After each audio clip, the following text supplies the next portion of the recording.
Imagine sitting alone at a cheap desk in North London, dial-up buzzing in the background, and somehow slipping past the defenses of NASA and the US military. It sounds impossible, but that's exactly what one man did. That too, sitting at his girlfriend's relative's house in London. This is Gary McKinnon, the quiet IT worker who became the center of the biggest international hacking battle of the early 2000s. What drove him? Gary wasn't after money or power. He says he was hunting for the truth. UFO files, hidden projects, evidence that governments were hiding something from the public. That obsession pushed him to poke at systems no ordinary person should reach. So how did he do it? This is the part that sounds unbelievable. He didn't use an army of tools or secret spy software. He relied on curiosity, patience, and glaring weaknesses inside well-funded computer networks. Investigators later found that many government systems were poorly maintained. Some servers used default or simple passwords. Others still ran outdated software and unpatched services, the digital equivalent of leaving the back door unlocked. Gary's approach was almost childlike in its simplicity. Find an open door, slip through, and look around quietly.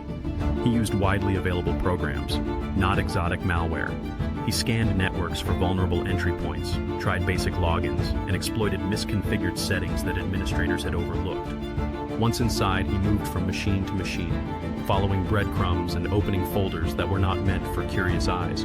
Crucially, he also learned how to remain invisible long enough to browse files without immediate detection. He left traces, but nothing that screamed intrusion at first glance. To him, it was exploration, a series of late-night sessions, each revealing one more secret folder, one more oddly named document. What did he find? Gary told reporters he discovered images that had been edited before public release, pictures airbrushed of unusual objects. He described a spreadsheet listing non-terrestrial officers and files labeled in strange ways. To him, these hints suggested a program that went beyond public NASA missions. Skeptics say these findings could be misinterpretations, mislabeled files, internal test data, or mundane records taken out of context. The truth is, because so many logs and traces were later altered or deleted, independent verification is hard. What remains is Gary's claim, and the tantalizing possibility that something unusual was there. The consequences. News of the breaches wasn't just embarrassing, it was political. U.S. officials calculated that nearly 100 systems had been accessed: Army, Navy, Air Force, Department of Defense, and NASA. They claimed critical files were deleted and operations disrupted. Gary argued he never intended harm. He says he only viewed and copied what he could find. That difference in perspective, curiosity versus threat, set the stage for a geopolitical fight. The U.S. demanded extradition. British courts and human rights groups pushed back.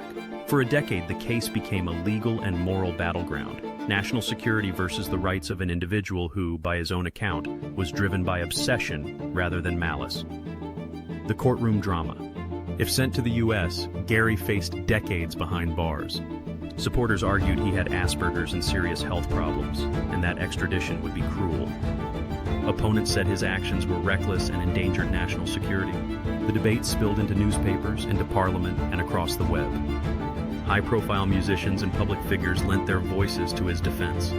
In 2012, after years of uncertainty, the UK government blocked extradition on human rights grounds. Gary stayed in Britain, relieved but forever changed. Did he prove anything? We may never know. Without the original files and a clear trail of evidence, the claims about secret space programs remain just that, claims. But the case revealed something else, the surprising fragility of systems that nations believed secure, and the power of a single determined person to expose weaknesses. Final thought. Was Gary McKinnon a reckless intruder who endangered lives and systems? Or a modern-day explorer who stumbled onto hints of something bigger? The answer depends on whom you ask. What's clear is this: one man, a slow connection, and a stubborn curiosity forced the world to ask uncomfortable questions about secrecy, security, and who gets to decide what the public should know. So, what do you think? Did he see proof of something hidden among NASA's files? Or was it a dangerous illusion born of obsession?